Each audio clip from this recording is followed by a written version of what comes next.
Every single phase of private practice has its own unique challenges and its own unique opportunities. Whether you're starting and growing a solo practice, getting a group practice going, whether you're already a group practice boss, or you want to go big and go national with the skills you have, every phase has its challenges. And doing that in community with people and learning from other folks and having that guidance is so, so important. That's why we have a membership community for every phase of practice. Next Level Practice is for solo practitioners to help you get organized, fill up your practice, and get that solo practice rocking. We have small groups, we have accountability partners, we have live events every single week. And also, if in the first 3 months, in the first 90 days, you're not satisfied, we have a 90-day money-back guarantee. Next, we have Group Practice Launch. Group Practice Launch is a 6-month program specifically for you to launch a group practice. We have weekly meetings with that as well as guided courses, and you get full access to Next Level Practice. And you're guaranteed to hire someone in the first 6 months, or you get to go through it again for free. Next, we have Group Practice Boss. Group Practice Boss is for people that have group practices and want to continue to grow. All those ups and downs of having a group practice, of changing that mindset, being in community with other people, and getting that support from us. We, with that as well, have weekly meetings, and you get to come to Next Level Practice events as well. So that's 8 meetings a month that you could come to live to get extra help. Also, there's a 90-day money-back guarantee. Lastly, we have Audience Building Academy. Audience Building Academy is specifically for people that are ready to level up and go national. Maybe you want to get a traditionally published book, have a podcast, launch some e-products and e-courses and scalable income. Audience Building Academy is specifically for you so that you can level up and go national. We'll walk you through exactly how you go from having a solo or a group practice to going national. We'll help you build your email list, get on podcasts, and really level up. So no matter what your phase is, we have a membership community for you. Over at practiceofthepractice.com/memberships, you can read all about them and sign up. Go in there and decide which membership phase is for you and join today. Again, that's practiceofthepractice.com/memberships.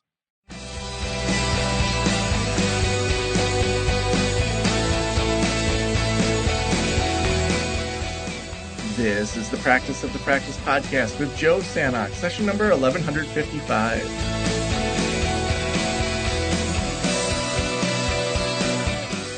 I'm Joe Sanok, your host, and welcome to the Practice of the Practice podcast, where we help you build a thriving private practice that you absolutely love.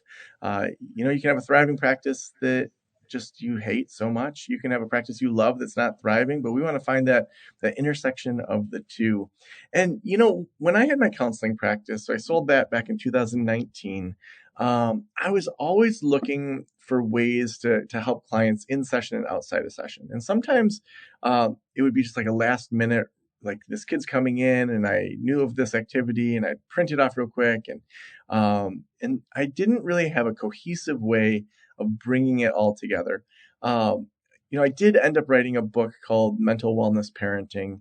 The name of my practice was Mental Wellness Counseling, but honestly, it was bringing together blog posts and different research and different talks that I had done into a book. And it was just, I viewed it as like a $2 business card that I could give to clients and that built authority. But it wasn't that kind of cohesive content that I think really would go over better now. And that's why I'm so excited to have Dr. Rebecca Dekker with us. Rebecca is a nurse with a Ph.D., is the founder and CEO of Evidence-Based Birth, and the author of Babies Are Not Pizzas. They're Born, Not Delivered. Previously, Dr. Dekker was an assistant professor of nursing at University of Kentucky. In 2016, she shifted gears to focus full-time on the mission of evidence-based birth. Dr. Dekker and Team EBB are committed to creating a world in which all families have access to safe, respectful, evidence-based, and empowering care during pregnancy, birth, and postpartum. Rebecca, welcome to the Practice of the Practice podcast. Thank you so much for having me, Joe. Yeah, well, I remember now my kids are 10 and 13. The pressure when a bunch of kind of around the same time, our friends were all having kids and all these discussions and documentaries and have you seen this and the business of being born and all these things that it felt like such a big decision on how we were going to give birth. And it sounds like you're doing work around kind of the evidence-based side of that. What made you shift into focusing on that? Yeah, so I went into nursing to help people. That was, my goal. And I eventually learned that I also love teaching. So I ended up going to graduate school in nursing. And so while I was in grad school, I got pregnant with my first baby. And I was not involved in labor and delivery nursing or in obstetrics at the time. And I decided I had no choice. I had to give birth at the hospital that was connected to my university because I had a student health insurance. And I decided I would just put all my trust in the medical professionals who would be taking care of me and the nurses and the doctors because I was a nurse and I didn't want to be one of those patients that they kind of gossip about at the nurses station. And so what I didn't realize though is if, you put kind of all of your faith into the people taking care of you and you don't do your own research and educate yourself about your options, sometimes you just kind of end up getting worse care just by default because the American healthcare system is not set up or designed for the best health outcomes. So I ended up having a really strange experience where I went into the hospital. I was totally healthy, but they treated me like I was really sick. They told me you're not allowed to get out of bed, not even to use the bathroom. They told me I was not allowed to eat or drink anything, not even a sip of water. And I basically labored on my back in bed for 24 hours, had a lot of things that were done to me during that time. And I was kind of afraid to say no because I was a bit of a people pleaser at the time. I still am. And I didn't want to ruffle any feathers. And afterwards, I thought a lot about what had happened to me, but it took me about a year. And if any of your therapists who are listening work with people who've had babies, often it's like around the 1 year mark after a birth that you really start to process what happened to you. And I started realizing that some things had gone wrong and I wanted to know why. So I was getting my PhD. So I started pulling all of the research studies. I made a list of all the things that had been said to me or done to me while I was in the hospital. And I was shocked when I pulled up the research and found there's just tons of randomized trials showing that all these things they made me do or told me I had to do have been shown to either be not helpful or in some cases even be harmful to women who are giving birth. So that really, kind of was a real big eye-opening moment for me. I started gathering research and how can next time I have a better birth experience. And I had several miscarriages and I had several years to like kind of mull over this. And so by the time I had my second baby, I had done so much research and I was able to set up a completely different birth experience for myself and my family. Where the first birth I felt kind of disempowered and disconnected, and I entered parenthood feeling like I didn't know what I was doing. And then with the second birth, I was empowered. I had healthcare providers who supported me and respected my decisions, and I felt like a totally different parent the second time around. So that's when I was like, well, maybe if this research was helpful to me, I can put it online and it might be helpful to like 10 or 12 people. And so I did that. And within a few months, the information just started taking off. This was back before people started podcasts or social media pages. It was like you would start a blog was, what you did back then. So that was 2012. And it just kept growing and growing. And what I found is there was this huge wave, a movement of young parents who were searching for evidence-based information. They wanted to know, what does the research say? Where's the information that I can trust? And that, I felt like I was just kind of riding this wave. I wasn't actually doing a whole lot, although I guess I was, but it really felt like there was this movement of people that really wanted to know what the research said about childbirth. And Well, I've I since know come to that find that there's like, sorry. No. I was going to say that for me, yeah, because my oldest was born in 2011. Like Mm-hmm. that period of time, so we had a midwife who was also a nurse practitioner. And so to me, especially because we have a history of heart issues in our family and some complicated births, we had friends that were doing the like home birth in a like blow up swimming pool. And I'm like, well, that sounds hippie and fun, but like, if things go awry for our family, like I would never forgive myself. Um, but even just like looking at, I remember in this study, might be outdated at this point. I remember hearing on a documentary I had watched about just like the levels of Pitocin given on a Friday to just speed up the birth process in C-sections, and how oftentimes it just seemed like the doctors wanted to get out of there, and that there wasn't even these best practices around like when to use Pitocin, when to do C-sections. And, at least the community I was in, we were all just like, it was all brand new that we didn't have to just follow the typical birth script, and that actually the way Mm-hmm. that hospitals were doing some of those things might not have been helpful. As you were creating that content, I imagine you also had to get comfortable with some pushback, because you weren't just following the typical narrative. Like, what did that look like as you were putting yourself out there more? Oh gosh. Well, I would say there were kind of two responses. One, either people absolutely loved what I was doing and they were like, finally, there's somewhere I can go to. And there was definitely pushback. For example, some of the staff at the hospital where I gave birth, I even set up a meeting with them before I started evidence-based birth to kind of talk about my concerns. Like, I'm a professor now. I just felt like this is really troubling to me that these things are Yeah. happening here. And they really just, they kind of met with me as a favor because I was a professor, but you could tell they had no intention of changing anything, and definitely had pushback in some places. And then there was also the people who still just don't know what they don't know, and they don't know what to think about it all. So it was a mixed reaction, but for the most part, people were just hungry for this information. And I think one thing that we did differently, and this was my husband's suggestion, because the first couple of articles I wrote and posted, he was like, Rebecca, these like come off as kind of like you're telling people what to do. You shouldn't tell people what to do. You should kind of take away the bias and just give them the information, your analysis of the research, and then let people make their own decisions.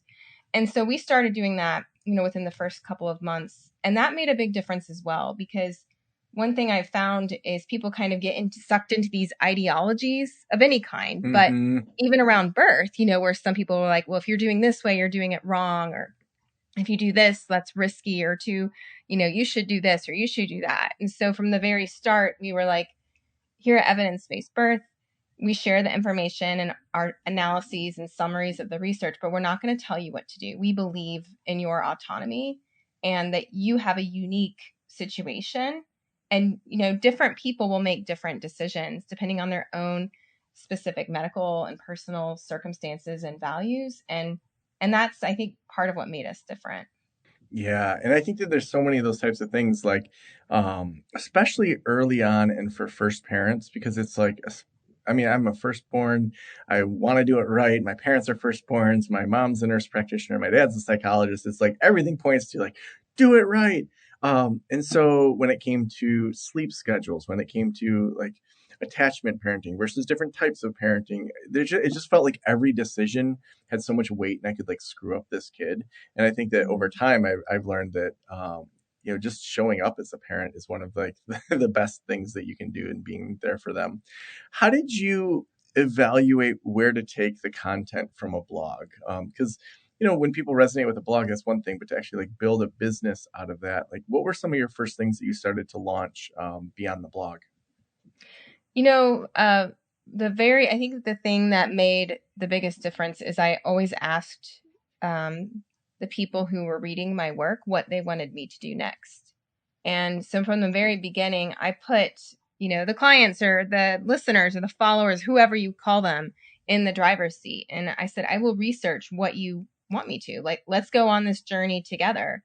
And so they started just throwing out such, really interesting topics that personally I had not experienced. So I wouldn't think of writing about them. Like, what's the evidence on the test for gestational diabetes, or what's the evidence if your doctor suspects a big baby, should you be induced, and what's the evidence on having intravenous fluids in labor or being continuously monitored during your labor. So it just kept going. One topic that people suggested was like the evidence on the vitamin K shot for babies, and I had Mm-hmm. no idea that it was going to be controversial, because I'm like, it's just a vitamin, right? And I found that we've been researching this since the 1940s. There's like decades of all these scientific studies on it.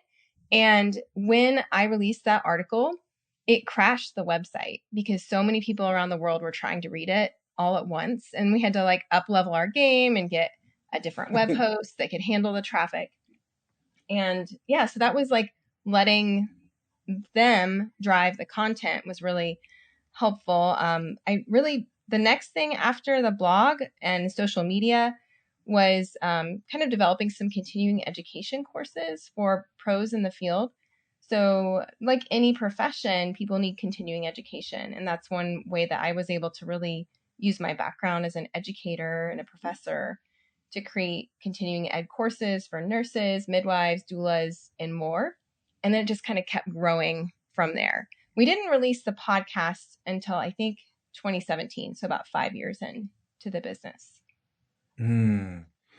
So what's the podcast done for growing your audience? So the podcast is called Evidence-Based Birth Podcast. And one of the things that I also realized early on is that I have a mixture of professionals in the field and parents who want to learn from me and from our team. So I would say it's probably 60% healthcare workers and birth workers in the field, and then 40% people who are expecting a baby, or maybe who had a baby and are just still kind of interested in learning more. And so the podcast really focuses, we have like one episode a month focused on the evidence on a specific topic, and those take a lot of time to put together. That's why I can really only do one a month. And then we have 2 pros in the field who come and we interview them on a specific topic that they can bring to people's attention. And then we have one couple per month come on and share their birth story together, about how they educated themselves and then how they were able to put that education into practice when it came to their unique birth experience.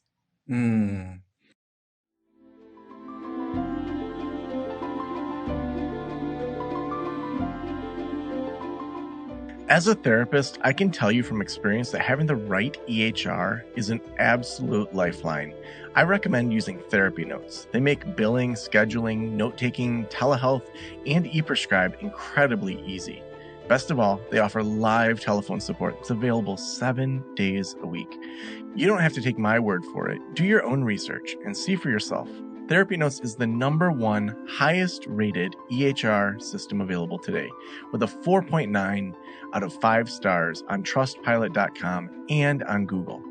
All you have to do is click the link below or type promo code Joe on their website over at therapynotes.com and receive a special 2-month trial absolutely free. Again, that's therapynotes.com and use promo code Joe on the website. If you're coming from another EHR, Therapy Notes will also import your demographic data quick and easy at no cost, so you can get started right away. Trust me, don't waste any more of your time and try Therapy Notes. Just use promo code Joe at checkout. Now, like, what has this done in regards to your business? Like, how are you making money off of creating content? Like, are there, like, tell me all the different kind of going from people that are consuming content for free, like what's that user experience into this being a business? Yeah, I guess the user experience would be first like discovering what we do at Evidence-Based Birth. I would say the most common way is actually through word of mouth or through Google searches, because we've been posting these long, in-depth articles for so many years that we rank really highly on all the search engine for, if you Google different information like vitamin K shot for a newborn, will be one of the top articles that pop up. And so people tend to come to our website, and then every topic that we post a big full-length article on has its own 1 or 2 page handout that you can print and take to a doctor's appointment with the evidence summarized for you. So kind of to use in your just communication tool with your provider. And so people tend to download those and join our email list as a result. They listen to our podcast. And then if they want to get more involved, we do a continuing education membership for pros in the field. And so that's the primary driver of that pays the salaries then of the people on our team to publish the research. So all the research we publish is free to the public, but it's kind of funded by this kind of continuing education model that's happening in the background. And then we also have a childbirth class that pros in the field, childbirth educators, doulas, nurses, midwives, they can train to teach that class, then they go off and are teaching that class. And then we have, I have a book, Babies Are Not Pizzas, and do a few speaking engagements, but it's primarily the continuing ed. Oh, and then we also have some physical products. So speaking of like how you can create evidence-based content, we have these cute little pocket guides that, a nurse or a healthcare worker could keep in their scrub pocket. So we have like the pocket guide to comfort measures for labor and birth. We have a pocket guide to if your labor is being induced. And so those also help fund our work. So we're basically self-sustaining that way. Love that. Now, I'd love to shift into our listeners and opportunities, maybe for them to be able to start creating evidence-based content for their clients, or even to go more broadly, it could be for other clinicians, because there's folks that are like highly skilled in certain areas that maybe newer clinicians might want to purchase things or learn from them. Where would you say would be some of the first steps for someone to start evaluating how to create evidence-based content for their clients or for other clinicians? I mean, I usually suggest to people to start with one path. I think we can get overwhelmed by all the options out there, whether it's social media or an email newsletter, starting a podcast or a blog, or writing a book. Picking one thing and just getting really good at it is helpful. And then the other thing that I think a lot of clinicians and practitioners don't really think about is the need for like short, easily digestible content that you can share with your clients or with other practitioners. So like I mentioned, those one-page handouts, they're printable PDFs that you can print and share, or you can email to a client. Those have been kind of the driving force behind what brings people into our organization. And there's not a lot out there like that. So I would think it's almost like the teachers pay teachers model, where you really need something like right now. And so you can download it. And so I tend to use those more as like, what we would call a lead magnet, a way to get people who are willing to sign up for our email list. But they can also just be useful for your clients if you have access to handouts either that you've made or somebody else has made that you can easily print if they're a virtual client, print if they're an in-person client, or email to them if they're virtual. So that is one piece that I think is missing. Also, resource lists. So one of the things that a lot of,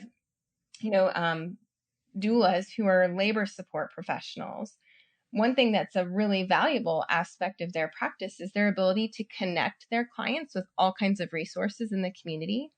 So having a print off with, all of the different resources you might want to offer to your clients, and having that be available on your website as a free download if people join your email list, or, there's other options as well for creating these one page. And now it's so easy to create them with Canva.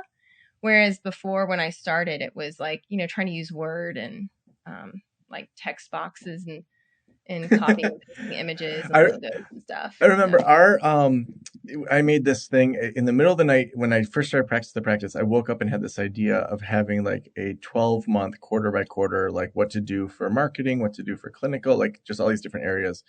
And I went into the office the next day, and same sort of thing. Canva wasn't out yet. Or if it was, I didn't know about it. And I made this whole like thing on Word with like text bubbles. And luckily I put the website in the bottom right because I think it's been repinned like over 500,000 times. Oh my gosh. But it was just like one of these things that it's like the ugliest, most just like not on brand. But the content was helpful, right? Exactly. Yeah. So as people kind of figure out the lane they want to be in, they start to gather the content, tools like Canva, like how important is it to have, the content you create, like look really good? Like if you're making video, if you're making checklists to make it look, quote, like on brand, how important is that compared to just getting the content out there, seeing if you like it, like not being paralyzed by perfection? Oh yeah. I had a business coach who always said like, it's better done than perfect, just get it out there. And I do kind of agree with that because I think people hold themselves hostage to perfection for too long, and then things just don't get done. There's this mental block that so many professionals have and clinicians that something has to be just right before it's released. And if I had waited till I had a beautiful brand, I would have never published anything. My first logo was so ugly and depressing looking, but it didn't really matter because I was helping people with the content that was on there. So yeah, I definitely think the beautiful brand, it will come. And if you are already visually good at, artistically good at putting things together, that's great. There's also so many websites now that you can use to hire pros affordably to quickly put handouts together for you if you're not talented. So I think Fiverr is one, Upwork is another. There's several out Hmm. there.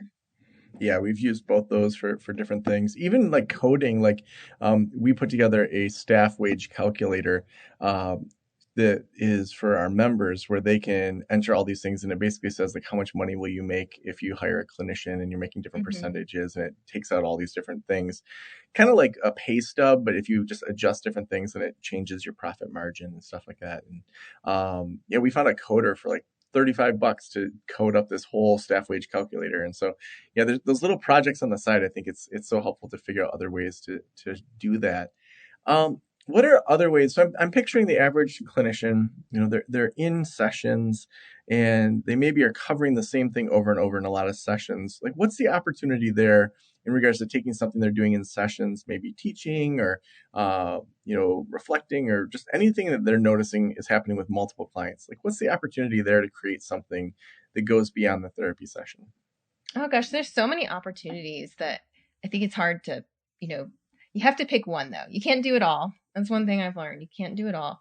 But you could create a continuing education class and apply to be able to offer continuing ed credits for your profession and then turn it into an online course or, propose to teach it at a conference.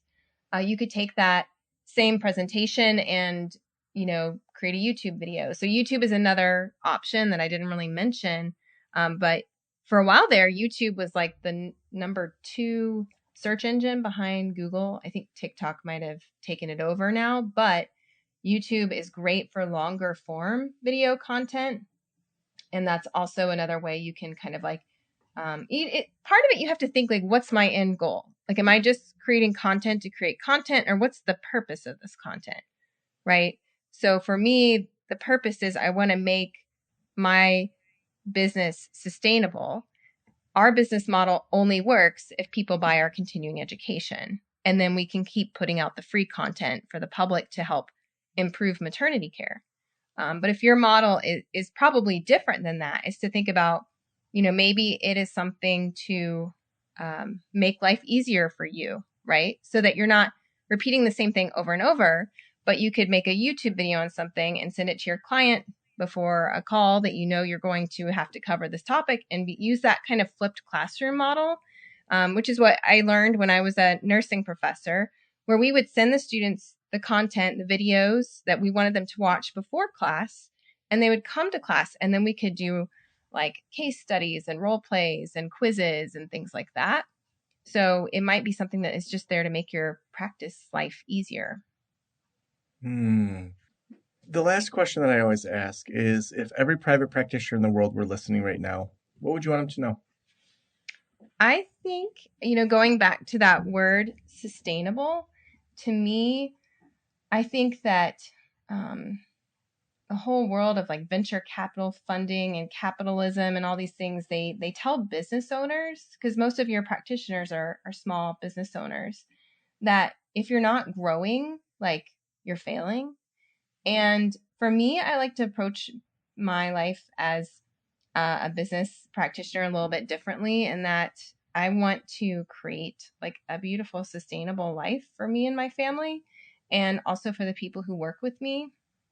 And so that involves more quality of life, not so much the quantity of what I put out.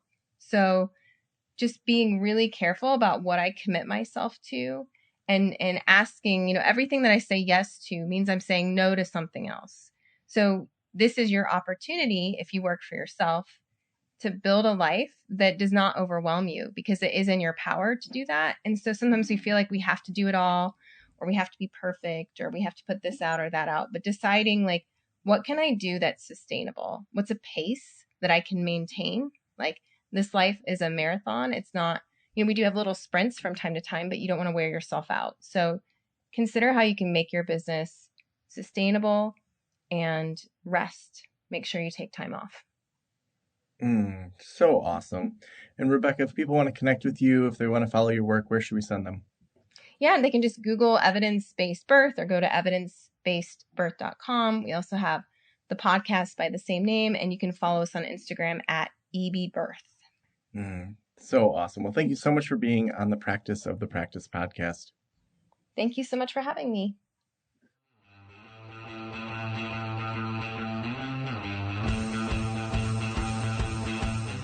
For me, taking those first steps into creating content that can go beyond, that has the potential to go beyond my practice, was so helpful.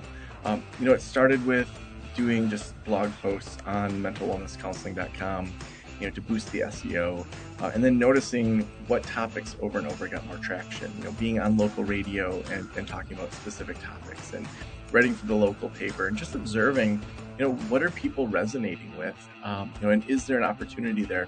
For me personally, I found that the whole business growth and kind of consulting and going more national, that was exciting for me to kind of leave as much of the clinical world.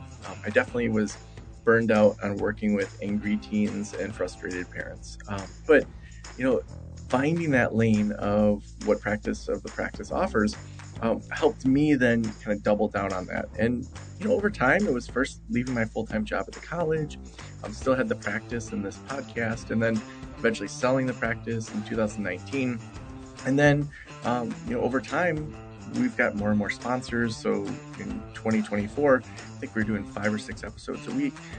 This year, I'm not sure how many episodes at the time of this recording. I think it's like 3 or 4 a week. To just be able to say, we're going to just dig in the area that we know people like. And for us, that's podcasting. Almost every single person that ends up giving us money in any way, shape, or form says that it started with the podcast. And so that's where we've doubled down in regards to our free content, to have just a library of now over 1,100 episodes. So I want to encourage you to start somewhere. All of this started with just podcasting while my daughter was napping. And I would just go, up to the attic, and I would put a blanket over my head to make the microphone sound better and just start podcasting. And then that was like twice a month. And then I said, well, what would happen if I did this like every week? What would happen if I did this, a little bit more than that?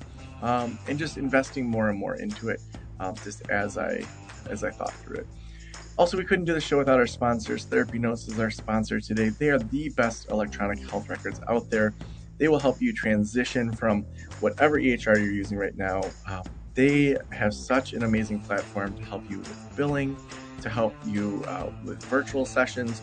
In fact, my daughter's therapist uses it, and it's awesome to be on the client side and to see how I just put the information in and I just never think about even the billing. And it's just so convenient to end the session with, when are we meeting next, instead of pulling out a credit card or something like that. So try Therapy Notes. Use promo code Joe at checkout to get a couple months for free.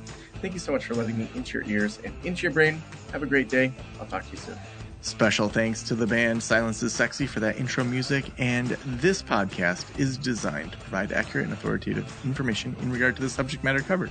It is given with the understanding that neither the host, the producers, the publishers, or guests are rendering legal, accounting, clinical, or other professional information. If you want a professional, you should find one.